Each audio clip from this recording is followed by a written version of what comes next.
샬롬. 지금까지 우리를 평강 가운데 인도해 주시고 오늘도 새 날을 주신 하나님께 찬양과 영광을 돌립니다. 우리 모두 오늘이라는 새로운 기회를 주신 하나님께 순종하며 살아가시기를 소망합니다.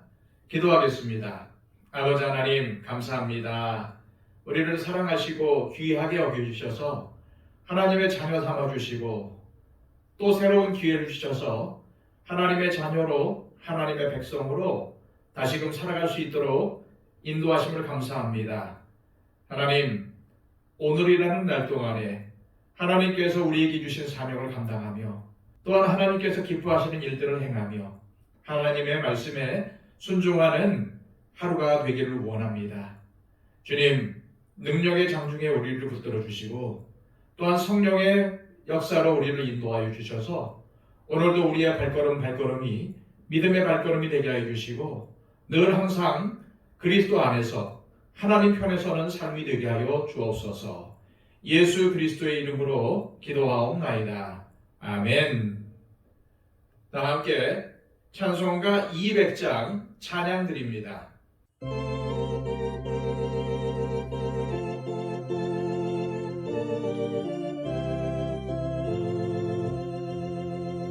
달고 묘한 그 말씀 생명의 말씀은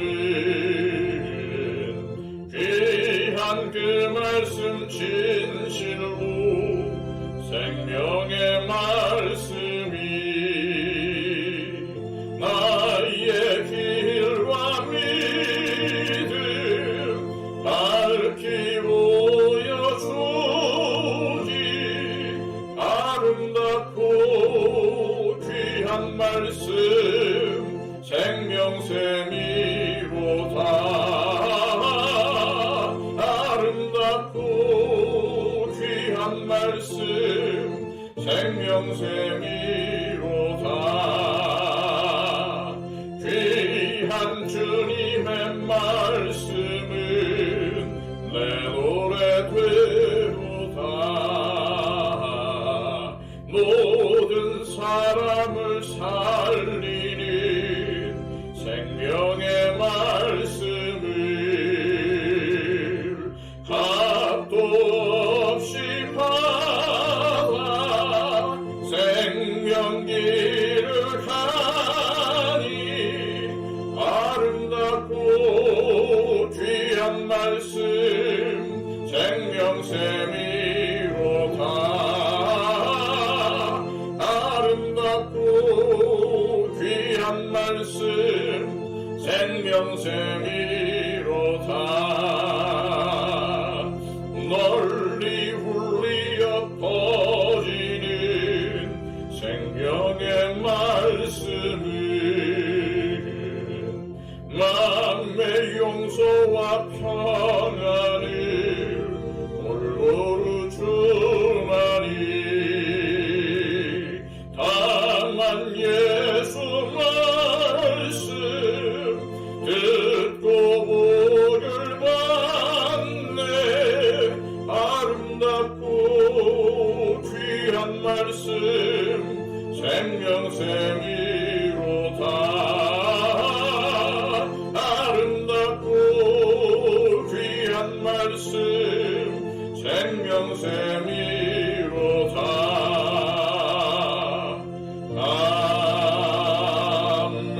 아멘. 이 시간 우리에게 주시는 하나님의 귀한 말씀은 신약성경 데살로니가전서 2장 13절에서 16절까지의 말씀입니다. 신약성경 329쪽입니다. 이러므로 우리가 하나님께 끊임없이 감사함은 너희가 우리에게 들은 바 하나님의 말씀을 받을 때에 사람의 말로 받지 아니하고 하나님의 말씀으로 받음이니 진실로 그러하도다. 이 말씀이 또한 너희 믿는 자 가운데에서 역사하느니라. 형제들아, 너희가 그리스도 예수 안에서 유대에 있는 하나님의 교회들을 본받은 자 되었으니 그들이 유대인들에게 고난을 받은 것 같이 너희도 너희 동족에게서 동일한 고난을 받았느니라.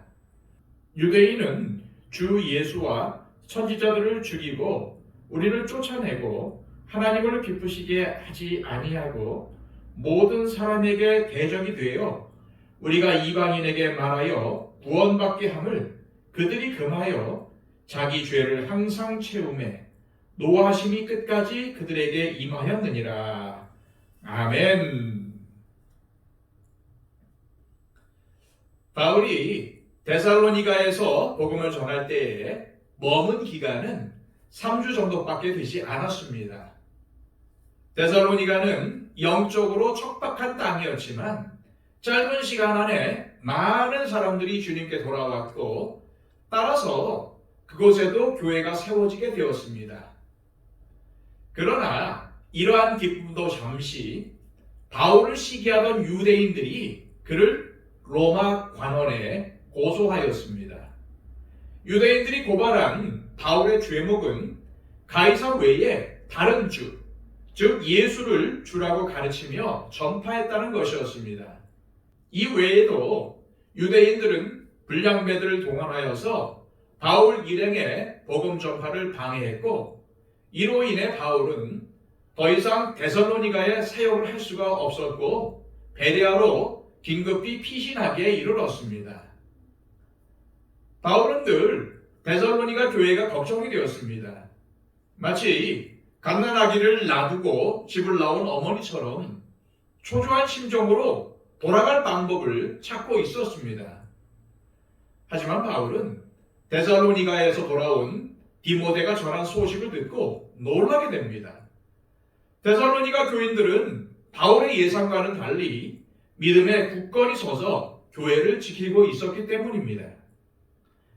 이 소식을 들은 바울은 크게 기뻐하였고 하나님께 감사한 마음을 가지고 데살로니가 교인들에게 데살로니가 전서라는 편지를 보냈던 것입니다. 바울은 오늘 본문에서도 데살로니가 교회들로 인해서 하나님께 끊임없이 감사한다고 밝힙니다. 13절입니다. 이러므로 우리가 하나님께 끊임없이 감사함은 너희가 우리에게 들은 바 하나님의 말씀을 받을 때에 사람의 말로 받지 아니하고 하나님의 말씀으로 받음이니 진실로 그러하도다. 이 말씀이 또한 너희 믿는 자 가운데에서 역사하느니라. 무슨 말씀입니까? 바울이 전하는 복음을 사람의 말이 아닌 하나님의 말씀으로 믿고 받아들였다는 것입니다. 당시 데살로니가에는 성적 타락과 방탕한 문화를 만들어내는 종교들이 성행하고 있었습니다. 이러한 종교들 때문에 데살로니가에서 복음을 전하고 그 복음의 열매를 맺는다는 것은 참으로 어려웠습니다. 그러나 데살로니가 교인들은 바울이 전한 복음을 하나님의 말씀으로 받아들이며 세상 사람들과 구별된 삶을 살기 위해서 몸부림쳤습니다. 비록 3주간의 짧은 시간이었지만 바울이 그들에게 전한 복음을 통해서 하나님의 역사가 일어났습니다. 황급히 데살로니가를 떠나야 했기에 실패한 줄만 알았던 복음 전파 사역이 하나님께서 역사하시자 데살로니가 교회가 하나님이 기뻐하시는 교회로 굳건히 세워지는 놀라운 일이 일어났던 것입니다. 따라서 우리가 데살로니가 교인들과 같은 하나님의 역사를 체험하기 위해선 말씀을 들을 때의 태도가 매우 중요합니다. 바울이 복음을 전하던 당시도 지금 우리가 사는 세상에서도 더 이상 하나님께서 우리에게 직접 말씀을 들려주시는 일은 없습니다.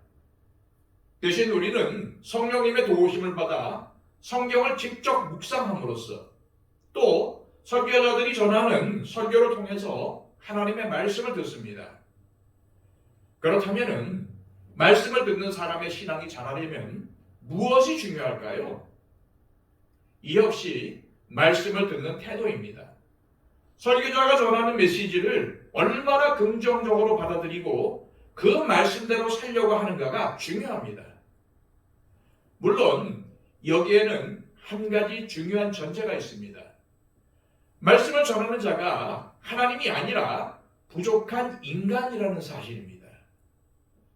그래서 우리는 설교자의 메시지가 설교자 개인의 말인지 아니면 하나님의 말씀을 바르게 대언하고 있는지를 잘 분별할 수 있어야 합니다.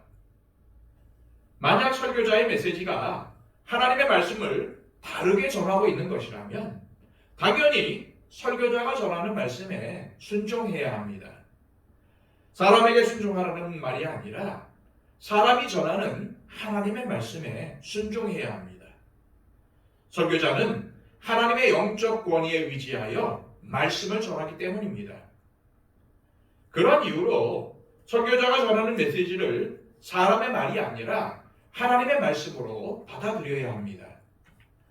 만약 데살로니가 교인들이 바울이 전한 복음을 단지 사람의 말로 받아들였다면 이처럼 적극적으로 신앙생활을 할 수가 있었을까요? 더구나 예수님을 믿는 믿음 때문에 당하는 환난을 견딜 수가 있었을까요? 데살로니가 교인들은 바울이 전한 복음의 메시지를 살아계신 하나님의 말씀으로 받아들였습니다. 그래서 예수님을 더욱 잘 믿게 되었을 뿐만 아니라 환난이나 핍박이 와도 신앙을 포기할 수 없었던 것입니다. 오히려 그들은 기꺼이 믿음의 고난에 동참하고자 했습니다.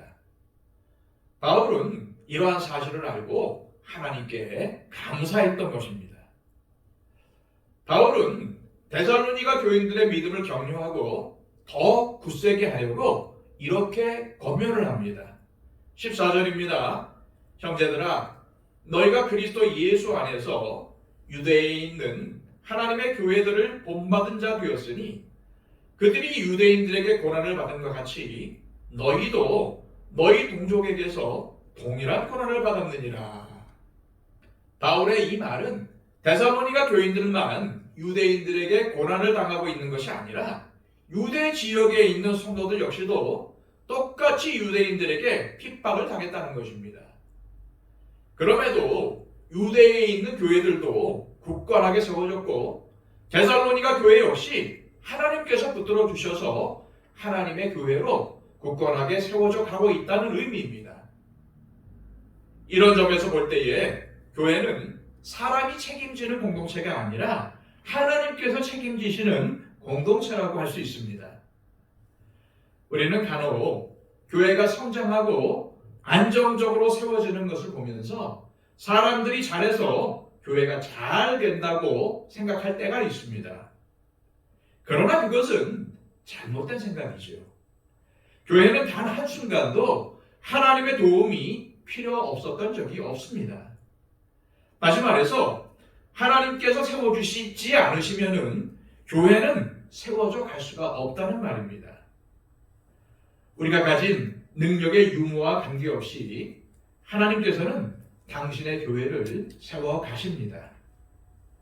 그러한 이유로 우리는 우리 교회가 사람의 능력이 아닌 하나님의 능력과 도우심으로 세워져 갈 수 있도록 함께 기도해야 합니다. 겸손히 주님을 우리 교회의 주인으로 모실 때 우리 교회는 그 어떠한 고난 속에서도 견고하게 세워져 갈 것입니다. 이어서 바울은 복음 전파를 방해하는 유대인들을 향해서 경고의 메시지를 전합니다. 15절, 16절입니다. 유대인은 주 예수와 선지자들을 죽이고 우리를 쫓아내고 하나님을 기쁘시게 하지 아니하고 모든 사람에게 대적이 되어 우리가 이방인에게 말하여 구원받게 함을 그들이 금하여 자기 죄를 항상 채우매 노하심이 끝까지 그들에게 임하였느니라. 예수님을 배척하고 복음 전하는 일을 계속 방해하는 유대인들을 향해서 바울은 이러한 그릇된 행위는 그들의 죄만 더할 뿐이고 결국 그들에게 하나님의 진노가 끝까지 임할 것이라고 경고합니다. 하나님을 가장 잘 알고 잘 믿는다는 유대인들이 하나님을 향해 이렇게 불순종할 수 있다는 사실이 참으로 모순이 아닐 수가 없습니다. 그런데 유대인들만 그렇겠습니까? 우리도 이러한 어리석음을 범할 수 있습니다. 날마다 하나님 말씀 앞에 나를 세우지 않으면 항상 교만한 나를 쳐서 십자가에 복종하도록 하지 않으면 그 열심은 주님을 향한 것이 아닌 나를 향한 것이 될 것입니다. 주님을 향한 열심이 아닌 나를 향한 열심을 가지고 무엇을 하면 할수록 하나님께 불순종하는 것이 될 수 있다는 사실을 우리는 반드시 명심해야 합니다. 이 시간 기도하실 때 하나님, 설교자가 전하는 메시지를 들을 때 듣는 자의 태도가 참으로 중요하다는 것을 다시 한번 깨닫게 하심을 감사합니다. 먼저 말씀을 잘 분별할 수 있도록 성령의 지혜를 허락하시고 설교자가 전하는 메시지가 하나님의 말씀이 분명하다면 듣고 순종할 수 있는 믿음의 능력을 주옵소서. 또한 매일 말씀 앞에 나를 세워 복종케 하셔서 주님을 향한 열심을 품고 주님과 교회, 형제 자매와 이웃을 섬기게 하옵소서라고 기도하시기를 바랍니다. 그리고 우리의 중보가 필요한 모든 분들을 위해서 기도해 주셨으면 좋겠습니다.